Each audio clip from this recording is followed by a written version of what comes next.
Hello, hello, hello! Magandang araw sa lahat ng Aquarius. Welcome back. At sa mga bago, welcome to my channel. Ako nga pala si Mystico Moreno, or in short, Miss Mo. At dito sa aking channel, we will manifest love sa inyong Tagalog love reading. Ngayon na, Miss Mo. Okay, so for today, ang gagawin natin ay yung no contact love reading. So, sige, alamin natin ano bang kaganapan between you and your person habang in no contact kayo. Yeah. At habang binabalasa ko ang cards nito, gusto ko lang magpasalamat sa lahat ng Aquarius na nakasubaybay at sumusuporta sa aking channel. At sa mga bago, sana suportahan nyo rin po ang aking channel by liking this video. Yeah. And by subscribing to this channel. And share nyo na rin sa mga kilala nyo pang Aquarius. Comment na rin kayo sa baba kung mag-resonate itong reading na ito. Okay?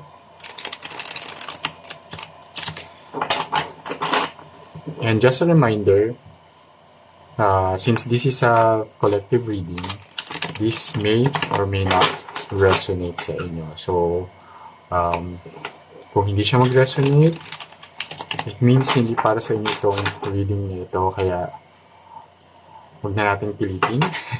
Abangan nyo na lang mga susunod pang collective reading. Baka yun na yung mag-resonate sa inyo. Okay? Sige. So, ang gagawin ko ngayon is I'll do the tarot. Tapos, by end of the reading, I will pull an oracle card para sa advice from the universe. Oops. Okay. So, tingnan natin ang kaganapan between you and your person. Sige.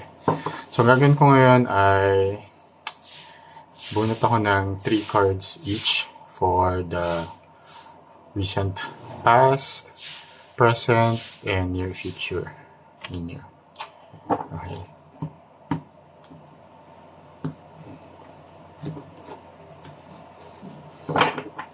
So, in the recent past, the Tower agad. Temperance and 3 of Cups. Okay, see natin. And then sa present, Wheel of Fortune, the World, and 4 of Cups. And sa near future is the Knight of Swords, 10 of Swords, and the Lovers. Ooh. Yan. See. Okay. So, in the recent past, there's a Tower moment, and ayan, lumabas yung Temperance card and 3 of Cups. At the present, ayan, there's a Wheel of Fortune, the World, and 4 of Cups. At sa near future is a Knight of Swords, 10 of Swords, and the Lovers. Sige, alamin natin yung detalye nito. Pero first, there's a strong energy of Aries. Okay, Leo, Taurus, Aquarius, and Scorpio. Okay, and Gemini. So, pwedeng yun yung mga yun yung signs ng person ninyo, but doesn't have to. Yun lang yung energy na nasasagap ng reading na ito. Okay. So, alamin natin yung detalye. So, in the recent past, okay, nagkaroon ng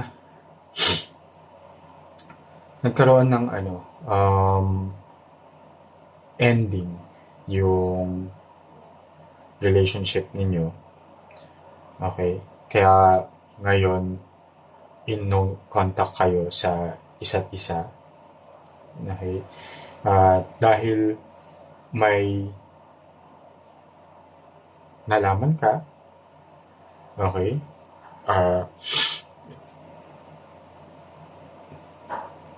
Dun sa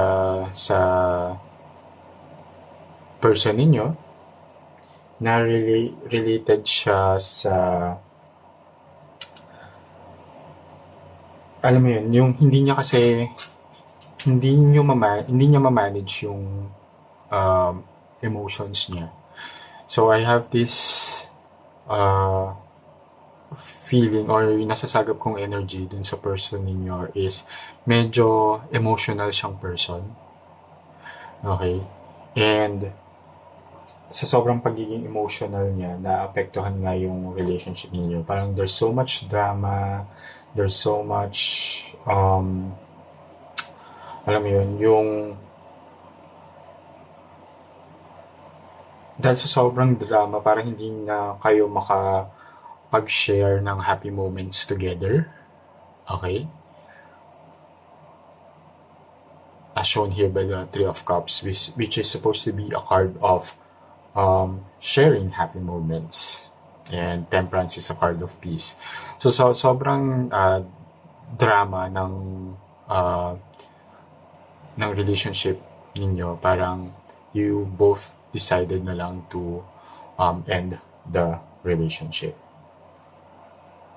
Okay. Pero pero sige, alamin natin pala muna yung detalye ng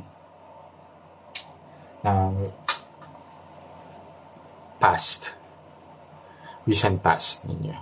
Okay. Ano ba tong naging cause talaga ng ano ba yung drama? Bakit nagkakaroon siya ng drama? The World and Justice. Okay. Sige.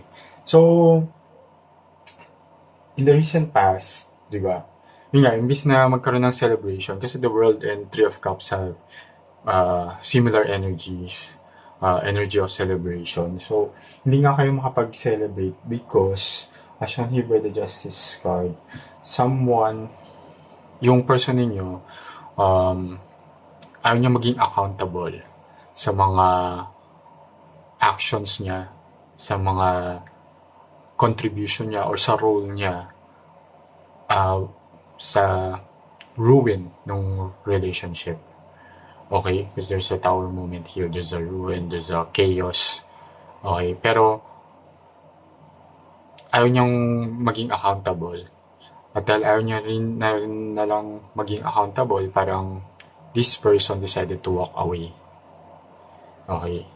So, ayun. But at the present moment, ayan,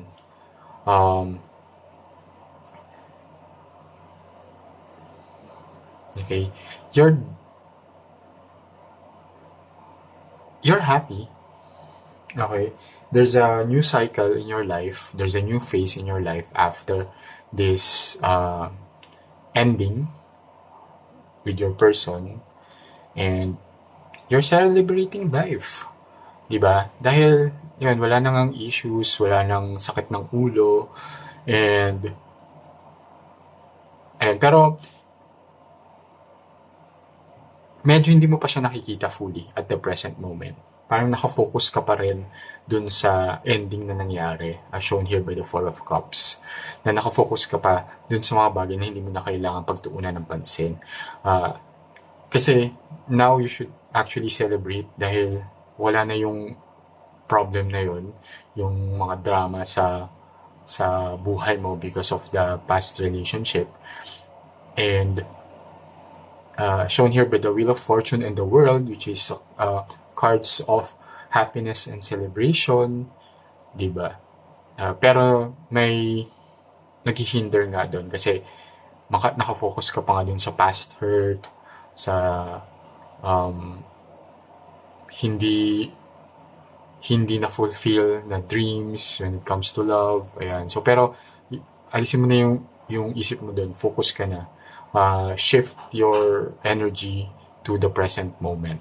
Okay, sige. Tingnan natin ano yung nagko-cause nito. Okay. So, Four of Cups. So, si Four of Cups nga is yun, meron kang emotional detachment pa sa present moment. So, medyo hindi ka pa maging fully happy or hindi ka pa makapag-celebrate talaga kasi medyo emotionally detached ka pa nga sa present. Okay. And although yun naman talaga yung dinidesire mo to heal, to be happy, ayan, as shown here by the Magician. And you have dito makikita na nasa sa'yo yun. It's a choice. It's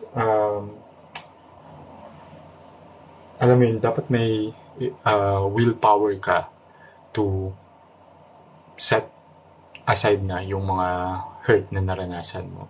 Okay, kasi kung hindi, in the near future, okay, as shown here by the Knight of Swords, okay, you will do something impulsive. Okay, you will do something impulsive na ika-hurt mo o ika-heartbreak mo o masasaktan ka dahil meron kang impulsive thing na gagawin pagdating sa love.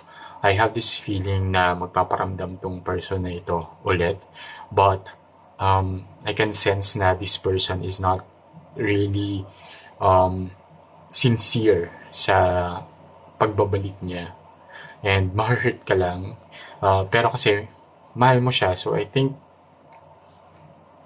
entertainin mo pa rin yung idea of reconciling or reconciliation with this person. Pero tingnan natin, clarify natin.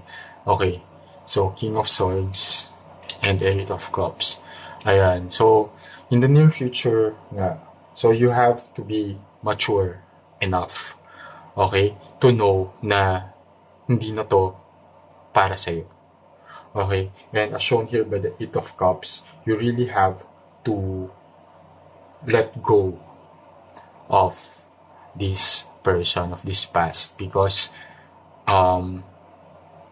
hindi na siya, it's not serving you anymore. Okay, and here the energy na nakikita ko sa lovers is to love yourself more. Okay, love yourself more. Iwasan mo na yung mga bagay-bagay na makakasakit sa'yo. And as shown here by the Eight of Cups, it's time to let go. Okay? So, ayan. I hope na nag-resonate yung reading na to. Angat natin. Para kita yung lower card. Ayan, so I hope na nag-resonate siya. So, i-seal natin itong reading na to with a message from the universe. Sige, cut ko lang. So, ang message ng universe sa'yo ay sweet doing nothing. Time to dance with the flow.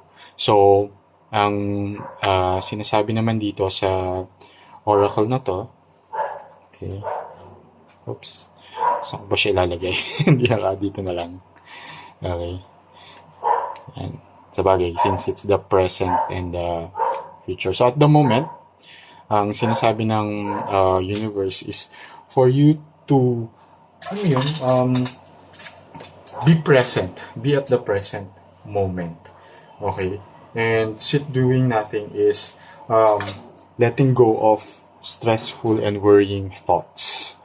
And yun nga, parang you have to develop yung strength na mag-move on. Okay?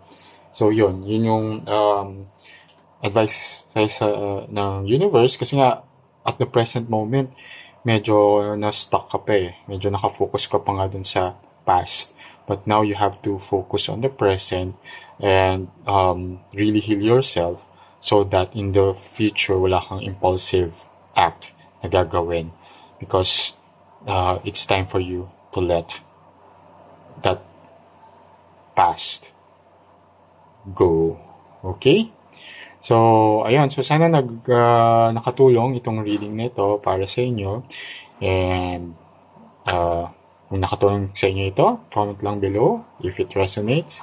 Like this video. And again, sa mga bago, subscribe na para updated kayo sa mga susunod ko pang love reading. Muli ako si Mystico Moreno at kita-kits sa susunod kong love reading. Dito lang mismo. Ingat!